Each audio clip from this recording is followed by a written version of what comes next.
They said a widow with soft hands and a broken heart had no business going near a horse that had already put 2 grown men in the hospital. They said the animal was cursed, unrideable, beyond saving. They said she should sell the land, take the insurance money, and move somewhere quiet. She didn't. And what happened next on that ranch in the hill country of Texas changed everything anyone thought they knew about grief, about wildness, and about what it really means to break something open versus breaking it down. Now, before we get into this story, and I promise you this one goes places you will not see coming, I want to ask you something. Have you ever looked at something wild and dangerous and felt like it understood you better than people did? Because that's exactly what this widow felt. The first morning she walked up to that fence and looked into the eyes of a horse nobody else would go near. If you've ever felt like the broken thing and the wild thing somehow belong together, drop your city in the comments. I want to know where you're watching from. And if this kind of story is what you come here for, hit that like button and subscribe. We put out stories like this every single week, and you do not want to miss what's coming. All right, let's go back to Morrow County, Texas. 3 weeks after the funeral, the land had been in Hadley Voss's family for 4 generations, which meant the grief she carried when she buried her husband Clem wasn't just personal, it was geological. It ran through the soil of the place. It lived in the fence posts her grandfather had hammered in by hand, in the water trough her father had welded crooked and never bothered to fix, in the particular creak of the barn door that her husband Amos had always said he'd oil and never did.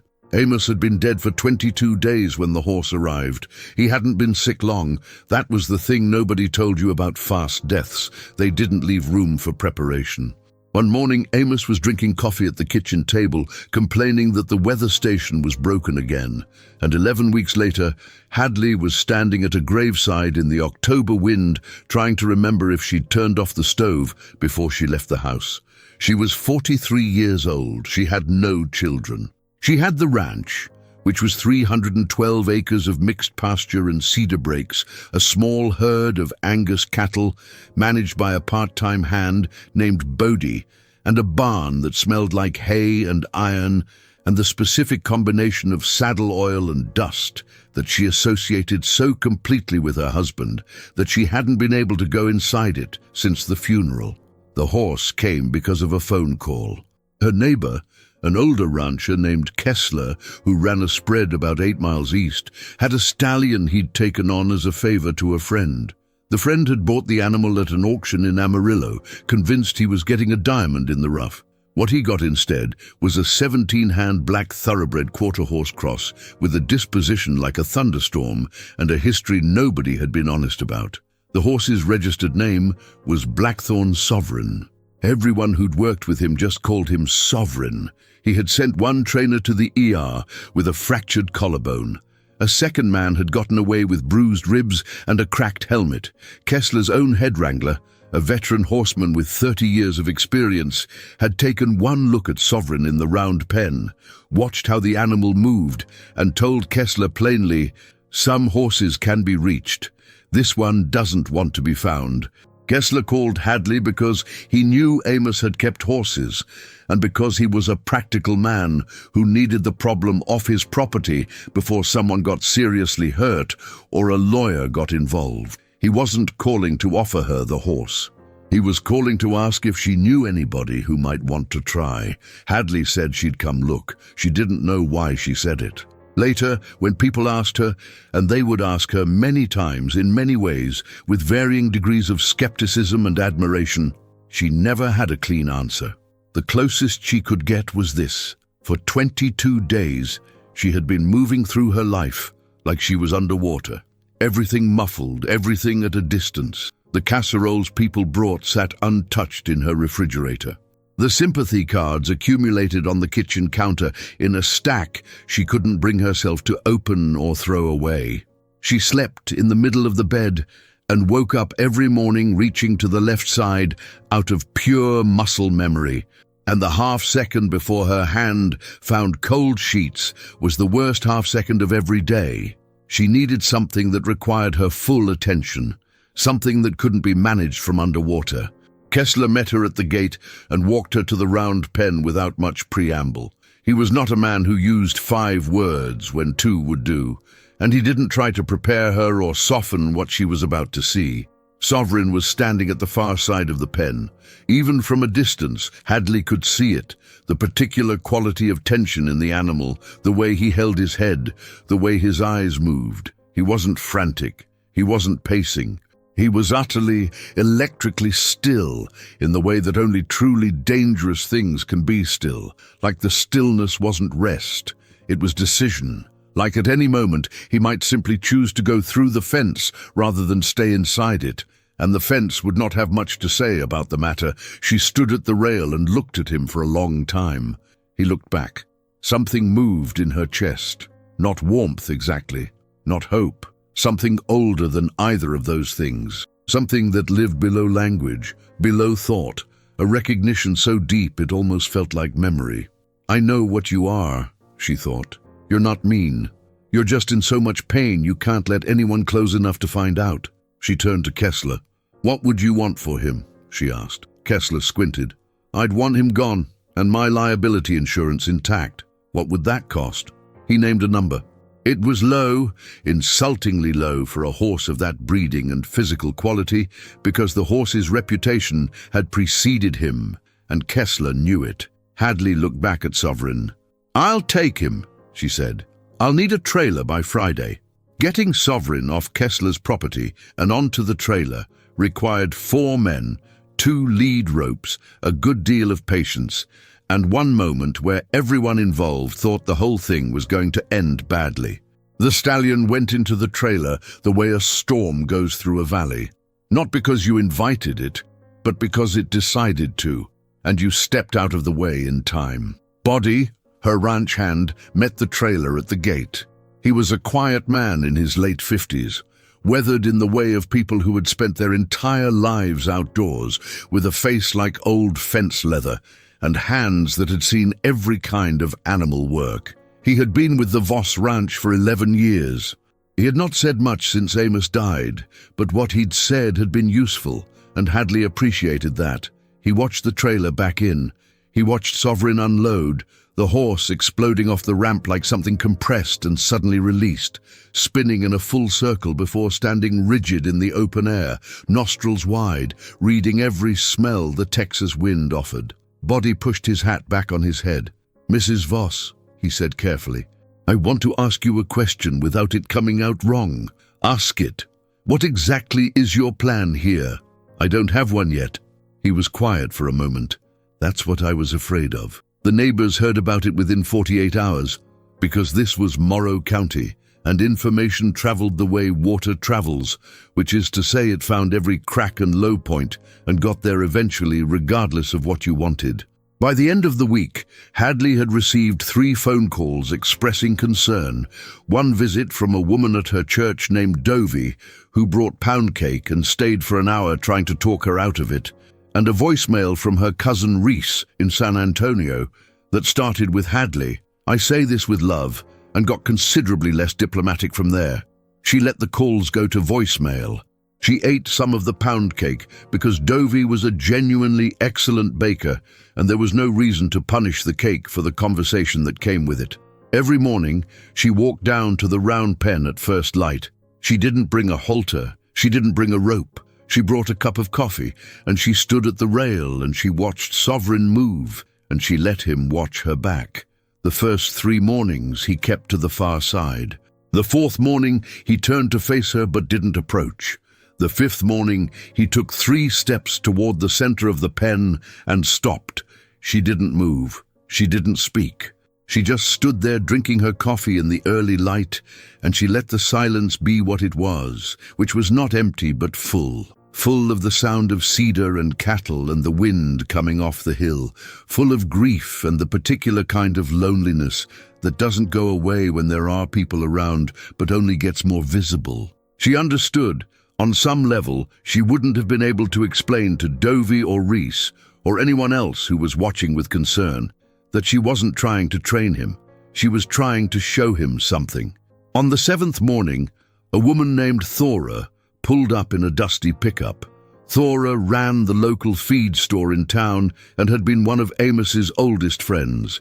They'd grown up on neighboring properties, had gone to the same school, had argued cheerfully about cattle breeds for 40 years. She was 61, built like someone who had never once considered the option of sitting down, and she had opinions about everything. She leaned against the fence next to Hadley and looked at Sovereign for a long moment. "He's beautiful," she said finally. "Yes, he's also going to kill you. People keep saying that." Thora looked at her sideways. "You're not sleeping. I can see it in your face." "I'm sleeping some." "Hadley." Her voice dropped to something quieter, something without the usual edge. "What are you doing out here every morning? What is this actually about?" Hadley wrapped both hands around her coffee cup. The morning light was coming sideways through the cedars, long and golden and cold at the edges. Sovereign had drifted to the center of the pen and was standing with his head up, watching them. "When Amos got sick," she said slowly, "there was a point where the doctors told us what was coming, what the end would look like. And I remember thinking, I have to be so careful, I have to be so controlled. I cannot fall apart, because if I fall apart, who takes care of him?" Thora was quiet. "And then he was gone, and there was no one to take care of, and there was no reason to hold it together anymore. But I still couldn't." She shook her head. "I still couldn't fall apart. I just went still, like a clock that stopped. Everything inside me just went quiet." She looked at Sovereign. "He's not quiet," she said. "Whatever he went through, and I think he went through something real, it didn't make him go still. It made him go loud. And I keep thinking," she paused, "I keep thinking that somewhere in between where he is and where I am, there's the thing that's actually true." Thora looked at the horse for a long time. Then she looked at Hadley. "All right," she said at last. "I won't tell you to sell him. Thank you. But I'm coming back Friday, and you're going to let me watch." Hadley almost smiled. "You can come back Friday." Thora pushed off the fence and walked back to her truck. Halfway there, she stopped and turned around. "Amos would have thought this was the most Hadley thing you've ever done," she said, "in case that helps." It did. Hadley didn't say so, but it did. The first time Hadley went into the pen with Sovereign, she didn't tell anyone. She waited until Bodhi had driven to town for supplies, until the morning was early enough that the highway half a mile off was still silent. She put down her coffee cup on the fence post, unlatched the gate, and walked in. She had spent 2 weeks watching how Sovereign moved. The tells in his ears, the way his hindquarters shifted when he was calculating distance, the particular lowering of his head that meant he was processing something rather than preparing to explode. She'd done more reading in those 2 weeks than she'd done in the previous 3 years, going through every book on horse behavior and natural horsemanship she could find or order, cross-referencing with videos online at midnight with a blanket over her shoulders, because the nights in November were getting serious. She was not reckless. She wanted to be clear about that, at least to herself. This was not a death wish dressed up as purpose. She had thought about this carefully. She had prepared. She walked in, and she stood. Sovereign went to the far rail immediately, spinning to face her, every muscle in his body cocked and ready, his breath coming fast and visible in the cold air. He was magnificent in the way of things that have not been diminished, the things that have been hurt but have refused to become small. She didn't face him directly. She turned her shoulders slightly, dropped her eyes to the ground, and made herself soft. Not submissive, soft. There was a difference. Submission was a negotiation. Softness was an offer. She stood. He snorted, pawed once, moved along the rail. She stood. 5 minutes, 10. Her feet went cold in her boots, but she didn't shift her weight. And then, so gradually she wasn't sure she was seeing it at first, the quality of his stillness changed. The rigidity began to ease, just fractionally, like a fist uncurling one finger at a time. His breathing slowed. His ears, which had been pinned back and then rigidly forward, settled to a more neutral angle. He took one step toward her. She breathed out slowly and kept her eyes low. He took another step. He stopped 6 feet away, and they stayed like that for what felt like a long time, long enough for the cold to really settle into Hadley's bones, long enough for the light to shift, long enough for something to happen between them that she would never be able to fully describe to anyone, but that she would remember for the rest of her life as one of the most significant moments she had ever lived. She was not thinking about Amos. That was the thing. For the first time in 3 months, she was not thinking about Amos. Not actively, not with the desperate, conscious effort of someone trying not to think about something. She was simply present, entirely inside the moment. Her full attention given to the animal 6 feet away, to the language his body was speaking, to the careful and tentative thing they were building out of nothing but stillness and breath and time. He dropped his nose. He took the last step. He put his muzzle very lightly against her shoulder and breathed. She didn't tell Bodhi what had happened. She told Thora because Thora came on Friday as promised, and because Thora had a way of receiving information without immediately converting it into concern or unsolicited advice that Hadley genuinely valued. Thora listened to the whole account without interrupting. "What did it feel like?" she asked. Hadley thought about it for a moment. "Like the first full breath I've taken since October," she said. Thora nodded slowly. "Okay," she said. "Okay, then you keep going." The other person Hadley told was a woman named Faris, who had been recommended by Thora as someone who knew horses in the specific and serious way of a person who has studied them, rather than simply worked around them. Faris drove out the following Tuesday in a truck older than her experience, which was saying something because her experience was considerable. She was somewhere in her mid-50s, with close cropped grey hair and the kind of direct blue eyes that made you feel like she was reading a document you couldn't see. She watched Sovereign for 20 minutes before she said anything. "He wasn't always like this," she said, not as a question. "I know. I've been trying to find out what happened to him. You probably won't get a complete picture. These animals don't file reports." Faris tilted her head. "But I can tell you what I see. I see a horse that was forced. Someone tried to speed break him, probably because of his bloodlines, because there was money involved, and impatience was more valuable to them than the horse's well-being. They pushed past resistance instead of working through it.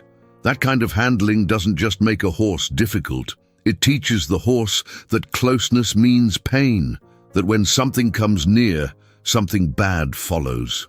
Hadley was quiet. "The men who got hurt," Faris continued, "weren't mean, probably, but they approached him like a problem to be solved rather than a creature with a history. He wasn't reacting to them. He was reacting to everything they reminded him of." "How do you reach a horse like that?" Faris looked at her steadily. "You already know the answer to that. You've been doing it. Time, consistency, presence. Yes, and one more thing." She paused. "You have to mean it. You can't perform safety. You can't perform patience. He'll know. These animals always know." She looked at Hadley with those direct blue eyes.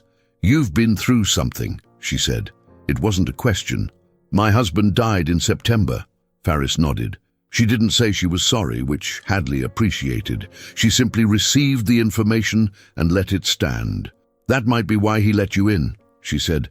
"Not because you're weaker, because grief does something to the edges of a person, makes you less defended, less agenda. You walked in there without anything to prove, and he felt that." Hadley thought about that for a long time after Faris left. She stood at the kitchen window, looking out at the pen, where Sovereign moved in the long afternoon light, like something written in a language she was just beginning to learn. Less defended, she thought, less agenda. She had spent 43 years being capable, being composed, being the person who handled things. Maybe that was its own kind of armor. Maybe the loss had not only taken something from her, maybe, and this thought arrived carefully, the way first light arrives not all at once, maybe it had also taken some weight she hadn't known she was carrying. December came, and the work deepened. Every morning Hadley was in the pen before the light was fully up. She moved through the basics of groundwork the way Faris had shown her, learning to read the half-second before a reaction, to move her energy up when she needed movement and down when she needed stillness, to ask for things in a language built of body and breath and space rather than force. Sovereign tested her constantly, not maliciously.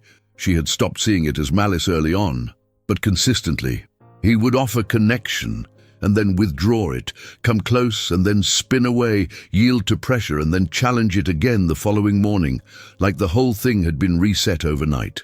Faris had told her this was normal, that it would feel like going backward more often than going forward, and that the going backward was as important as the going forward because it was where trust was actually built, in the repetition of you pushed away and I didn't punish you and I'm still here. Body watched from outside the pen on the mornings when he wasn't occupied with cattle work. He was not the kind of man to revise his opinions loudly or quickly, but Hadley noticed that the things he said were changing. Early on, his comments had been practical and cautious. Be careful of his hindquarters, watch his left eye, don't stand too close to the rail when he's moving fast. By December, his comments had shifted to something more observational, more interested. He tracked you when you walked to the gate this morning. He did that before with the feed bucket, not with a person, and once, quietly, almost to himself. He's listening to her. The person who made things complicated was a man named Cutler. Cutler had arrived in Morrow County 6 months before Amos got sick, which meant Hadley had known him for just over a year and had spent most of that time being mildly irritated by him. He ran a boarding and training operation about 20 miles west, had a reputation that was legitimately good with certain kinds of horses, and had the combination of competence and self-certainty that Hadley found consistently exhausting in people. He showed up one afternoon in early December because he had heard, because this was Morrow County, that she had Sovereign, and because Sovereign was exactly the kind of horse that would interest someone in his line of work. He got out of his truck and looked at the pen and looked at Sovereign and said, "I heard he was big." "He is," Hadley agreed. "I heard he was the one that put Daggett in the hospital." Daggett was the collarbone. The second man was someone else. Cutler watched Sovereign move for a while. He had a professional eye, she'd give him that. He was reading the horse correctly, taking in the quality of movement, the breeding evident in the bone structure, the potential underneath the history. "What are you planning to do with him?" he asked. "Work with him." Work toward what? She considered the question. It was fair, and she'd asked it of herself, and she still didn't have a complete answer. "I don't know yet. I'm not working toward an outcome. I'm just working." Cutler turned and looked at her with the frank assessment of a man who was accustomed to sizing things up professionally, which she found more annoying when applied to herself than to horses. "You've got experience with difficult horses?" "I have experience with horses. I've been around them all my life. A horse like that is different than—" "I know," she said evenly. "I'm not asking for input, Mr. Cutler. I appreciate you stopping by." He held up a hand. Not offended exactly, more recalibrating. "I'm not trying to talk you out of anything. I'm saying that if you ever want to talk about where you're taking this, I've got experience with this particular kind of problem horse. That's all." "He's not a problem horse," she said. "He's a horse with a history." Cutler looked at her for a moment. Something shifted in his expression. Not agreement exactly, but the recognition of a position he hadn't expected and was now considering. "That's a meaningful distinction," he said.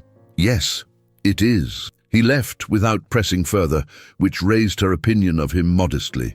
Not enough to invite him back, but enough to file him under not useless rather than avoid. She told Thora about the visit that evening. "Cutler's not wrong that he's got experience," Thora said. She was at Hadley's kitchen table with a cup of tea, her coat still on, because the kitchen was slow to warm up. "He's also not wrong that you don't have it the same way." "I know, but I've been thinking about something Faris said, about the grief being part of why it's working." Thora wrapped her hands around her mug. "Cutler doesn't have that. Whatever he's got technically, he doesn't have what you're bringing to that pen every morning, and I think Sovereign knows the difference." Hadley was quiet for a moment. "I've been thinking about that," she said, "about what it means. Because I don't want to stay like this. I don't want to stay in grief the way I've been in it. It's not sustainable. But I worry that as I come back to being more myself, more defended, I'll lose whatever it is that's gotten through to him." Thora thought about it seriously, which was one of the things Hadley valued most about her. "I don't think it works that way," she said finally. "I think what you showed him in those early weeks, that's already in him now. You already made the deposit. You're not starting from zero every morning. You're building on something real." Outside, the wind pushed against the house. Down in the pen, Sovereign stood in the cold dark, 320 days out of whatever had broken him, and 312 acres away from anyone who thought he couldn't be reached. January brought a freeze that lasted 9 days. The work slowed down because it had to. The footing in the pen was unreliable, and Hadley wasn't willing to risk either of them on icy ground. She spent the frozen days on groundwork she could do in the barn aisle, on leading and yielding, and the simple practice of being together in a confined space, without either of them being frightened of what that meant. Sovereign did not particularly enjoy the barn.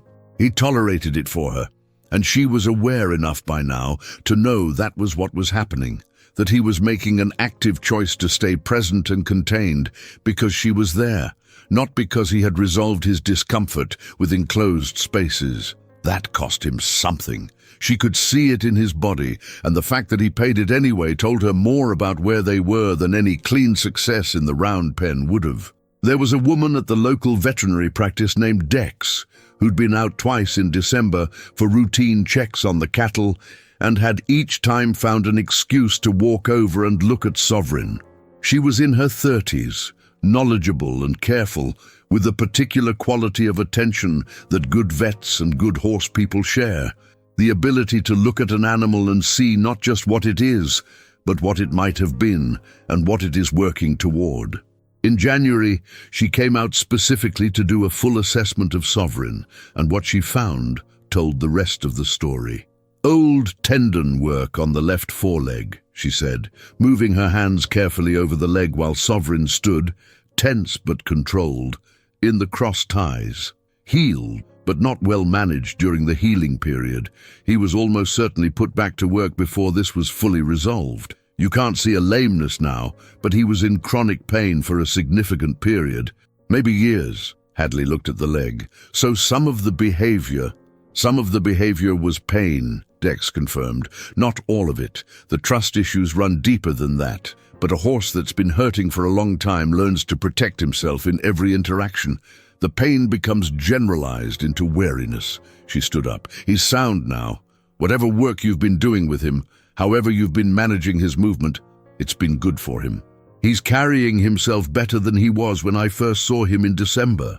Hadley didn't say anything for a moment. She was thinking about the tendon, about the horse being put back to work before he was healed, about what that meant. Not the malice of it necessarily, because she didn't know whether there had been malice, but the carelessness, the priority of the work over the animal, the decision made by someone with power over the situation to not wait. She knew something about not being given enough time. She reached up and put her hand on Sovereign's neck, and he leaned into it, just slightly, just fractionally. The way he had been beginning to do in the past few weeks, leaning into pressure that offered something rather than demanding something. "We're going to keep going," she said to no one in particular. In February, a reporter from a regional publication called the Hill Country Observer contacted Hadley because someone had told someone who had told their editor about the widow and the impossible horse, and the editor had decided it sounded like a good human interest piece. Hadley declined. She declined for the same reason she had kept the round pen work private for as long as she had, because the story, while it was still being written, was not ready to be told. Because putting something fragile into public view before it had found its strength was how you damaged it. Because she had watched enough things get simplified and commented upon and turned into a narrative that served other people's needs.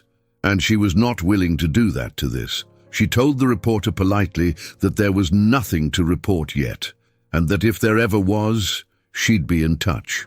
What she did do in February was send an email to Cutler. It was 2 sentences, I've been thinking about what you said regarding working towards something. I'd be open to a conversation if you're still interested." He responded within the hour, which told her that he had been thinking about it too. They met at his operation the following week. She was prepared to be annoyed by his confidence, and was instead disarmed by the straightforwardness of his knowledge, by the fact that he listened without interrupting, by the specific and undefensive way he said, "I was wrong to come in with assumptions." "Tell me what you've actually been doing," she told him. The whole sequence, the morning watch, the first entry into the pen, the groundwork through December, what Dex had found about the tendon, where they were now. He asked good questions. Questions that told her he had thought seriously about this kind of animal and this kind of work. At the end, he said, "Where do you want to go with him? Eventually." She'd been thinking about this for 2 months. "I want to ride him," she said. "Eventually. But that's not the goal. The goal is that he chooses it. That the first time I sit on his back, it's not because I've made it impossible for him to say no. It's because he understands what I'm asking and he decides to say yes." Cutler was quiet for a moment. "That's a long road," he said. "I know. That's also the right road," he said. "For this horse, for what you've described." She nodded. "I can help," he said. "If you want it, not to take it over. I understand this is yours, but to be a resource, someone who's further down this path." She looked at him for a moment. The afternoon light was flat and white through the window, the kind of February light that makes everything look like it's waiting. "I'd appreciate that," she said. It happened on a Thursday in late March. No audience, no cameras, no Thora or Body or Faris or Dex waiting at the fence. Just Hadley and Sovereign and the morning, which was cool and clear. The sky, that particular shade of early spring blue that shows up in Texas for about 3 weeks before summer, takes over and means business. She had spent the previous week working on something specific, mounting block work, standing beside him at the block, laying her weight across his back while he stood, sitting up, all of it slow, all of it in conversation, all of it with the gate unlocked and the option to leave if either of them needed to. He had been, in these sessions, extraordinarily present. She knew, in the way that you know certain things about an animal you have spent 6 months reading, that he understood something was changing, that the nature of the ask was different now. And she'd been watching for any sign of the old anxiety, the locked jaw, the raised head, the shifting of weight that meant retreat. Instead, she had found something she hadn't quite expected. She had found curiosity. He was interested, carefully, watchfully, reservedly interested, but interested. His ears moved toward her rather than away. His breathing was steady. When she laid her weight across his back, he didn't brace. He breathed and shifted incrementally to find his balance and stood. On Thursday morning, she tacked him in his groundwork gear. Nothing complicated, nothing that felt like performance. She walked him out to the pen in the early light, and they did 20 minutes of work together, movement and yield, the language they had built. And then she brought him to the block. She stopped. She breathed. She asked him, in the only language she had, "Are you with me?" His ear turned toward her. She put her foot in the stirrup. She came up slowly, slowly, one hand soft on his neck. She swung her leg over and sat. And he stood. He stood absolutely still, and she sat absolutely still, and the morning held them both in that stillness for a moment that Hadley, even in the living of it, understood was one of those moments that divides time. Then he exhaled. A long, slow breath, the kind horses make when something that has been braced in them releases. She exhaled too. She sat on his back for 8 minutes. She did not ask him to move. She did not do anything except sit there and breathe and keep her seat soft and her hands quiet, and let him simply experience having her there, having this weight, having this trust given and received. After 8 minutes, she got off slowly, scratched the base of his neck. The spot she'd learned months ago was the one that made his lower lip relax and his eyes go quiet. And she stood in front of him with her forehead resting against his forehead, and she let herself cry. Not the careful underwater non-crying she had been doing since October. Real tears, releasing something. She was not crying for this moment.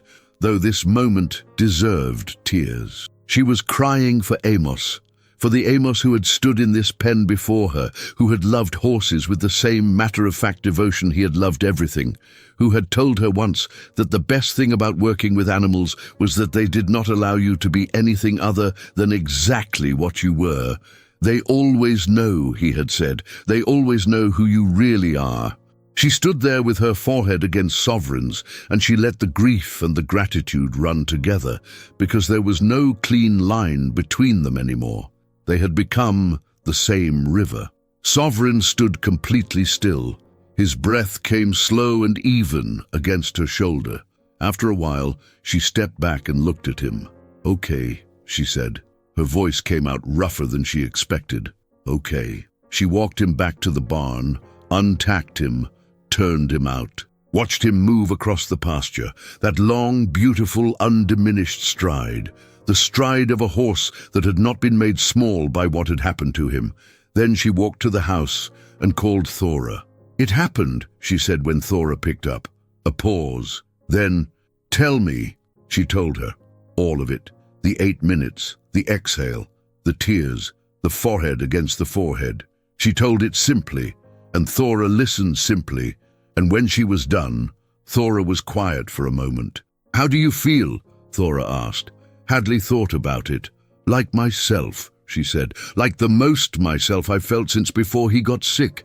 Not because Amos is any less gone, but because—" She stopped, tried again. "Because I think I've been somewhere far away for a long time, and today I came back. Amos would say it was the horse," Thora said, her voice warm and slightly rough. "He would say the horse brought you back." "Maybe," Hadley said. "Or maybe we brought each other." She stayed on the phone with Thora for another hour, talking about nothing in particular, about the spring grass coming in, about a fence section down along the east pasture, about Thora's grandnephew who was apparently going through a phase, about what they might plant in the garden beds along the south side of the house. Ordinary things, the texture of an ordinary day. When she hung up, she stood at the kitchen window for a moment, looking out at the pasture where Sovereign was grazing. Then she picked up Amos's old hat, the one that had been hanging on the hook by the back door since September, the one she had not been able to move or touch or look at directly for 6 months. And she held it in her hands. She held it for a long time. Then she hung it back on the hook, not gone, just in its right place. Spring built slowly, the way it does in that part of Texas, not arriving so much as accumulating, degrees of green deepening in the pasture, mornings that stopped requiring gloves, the cedar smell of the hills shifting from cold and sharp to something warmer and more complex. Hadley rode Sovereign for the first time at a walk in early April. They went 20 minutes in the round pen. He was not perfect. He startled twice at nothing visible, testing her seat and her steadiness.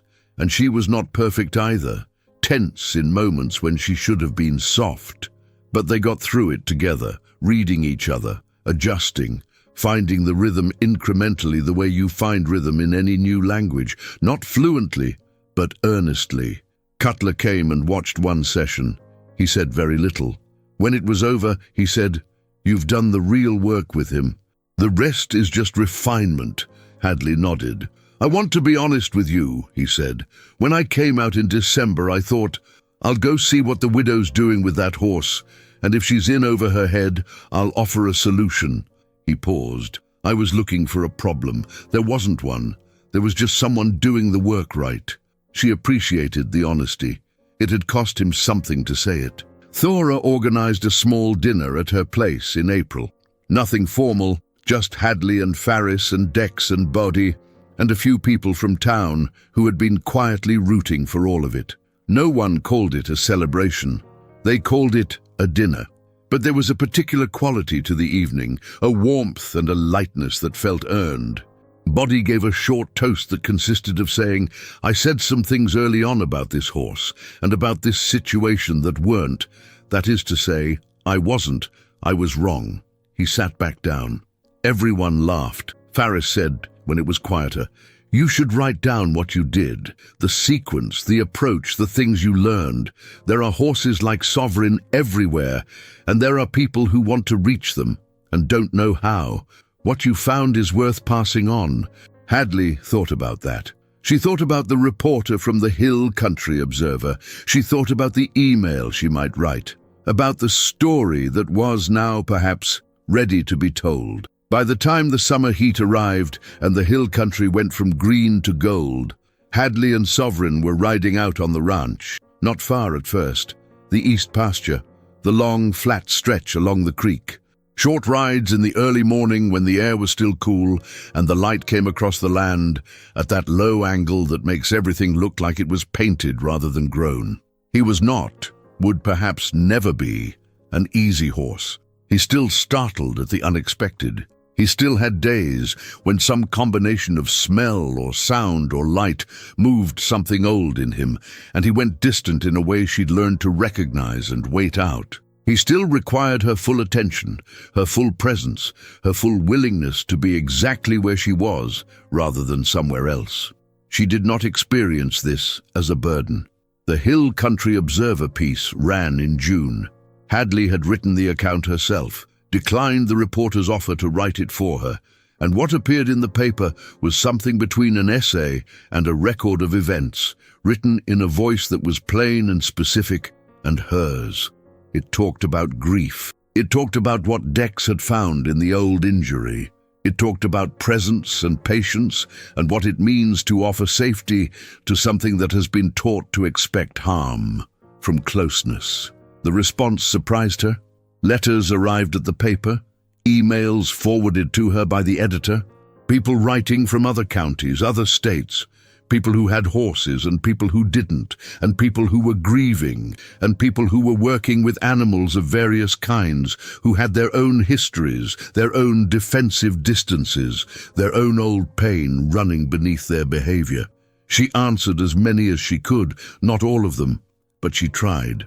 The one that stayed with her longest was short, handwritten on plain paper from a woman she didn't know in a town she'd never visited, about 200 miles north. It said, "I read what you wrote about going into the pen without anything to prove, about being less defended. I work with rescue dogs that were abused. I've been trying to explain to people for years why you can't come at them with a plan or an agenda. You said it better than I ever have. Thank you for putting it on paper." Hadley kept that letter in the kitchen drawer, took it out sometimes and read it. She had asked Faris late in May how you knew when you had reached a horse, what the marker was, how you recognized the line between an animal that was compliant and an animal that was genuinely present.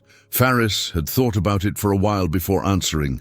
"A compliant animal gives you what you ask," she said.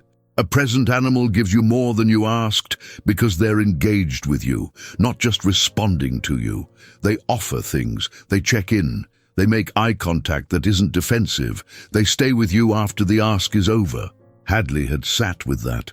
She thought about the morning, now months past, when she had sat on Sovereign's back for 8 minutes, how he had exhaled, how he had shifted his weight not to unseat her, but to balance under her. How when she'd gotten off and stood in front of him, he had pressed his forehead lightly against hers and simply stayed there. She hadn't asked him for that. He had offered it. She thought about grief, about how she had moved through the months since Amos died, the underwater quiet of the first weeks, the desperate search for something that required her full attention, the gradual rebuilding of herself, not from scratch, but from the true foundation of what she actually was, without the armor she hadn't known she was wearing. She thought about Amos saying, "They always know who you really are." She thought, maybe that's what the whole thing was. 6 months of being known. The land had been in her family for 4 generations. She was the last of her particular branch of it. The question of what came next, the cattle, the acres, the buildings, the future of the place, was a question she hadn't had the space to think about while she was doing the more urgent work of surviving. She was beginning now to have that space, and she found, to her own moderate surprise, that she was not afraid of the question. On a Tuesday evening in late June, she rode Sovereign along the western fence line to the highest point on the property, where you could see the hills rolling south toward the valley, and the sky was enormous, and the light was going orange and gold at the edges. She stopped him there, and they watched the sun go down. He was still, not the dangerous stillness of January last year, not the compressed electric readiness of a creature preparing to flee or fight. Something else. Something quieter and more settled and more present. She scratched his neck in the place that made his lip go soft. He lowered his head. Below them, the ranch stretched out in the evening light, 312 acres of what was hers, of what she had stayed for, of what had held her while she found her way back. She thought, he didn't break me open. He let me break open myself. Then she turned him toward home. And that is the story of Hadley Voss and the horse that nobody thought could be reached. I want to sit with it for just a second before we close out, because I think there's something here that goes beyond horses, beyond ranches, beyond the specific geography of a Texas hill country widow in a round pen in the cold. What Hadley understood, what took her months of showing up in the dark and the cold to understand in her body rather than just her head, is that you cannot reach a frightened thing by proving your strength. You can only reach it by laying down enough of yourself that the thing you're approaching can feel at some level below language that you are not a threat, that you're not there to take, that you're there to meet. And the strange gift she didn't ask for, the gift that came wrapped in loss and mud and frost and early mornings and grief she couldn't outrun, is that she could not have done it from behind her armor. Sometimes the thing you lose is also the thing that was keeping you from what you needed to find. That's not a comfortable truth. It doesn't make loss good or fair or okay. Amos being gone is not okay. It will never be fully okay. Hadley will tell you that herself. But life doesn't only deal in okay or not okay. It deals in what happens next, in who you become in the space after the loss, in what you go toward. She went toward the wild thing at the fence, and it came toward her. If this story moved you, if something in it landed somewhere real, leave a comment. Tell me where you're watching from. Tell me if you've ever found your way through something by going toward the thing that scared everyone else. Hit the like button, subscribe if you haven't, and I will see you in the next one.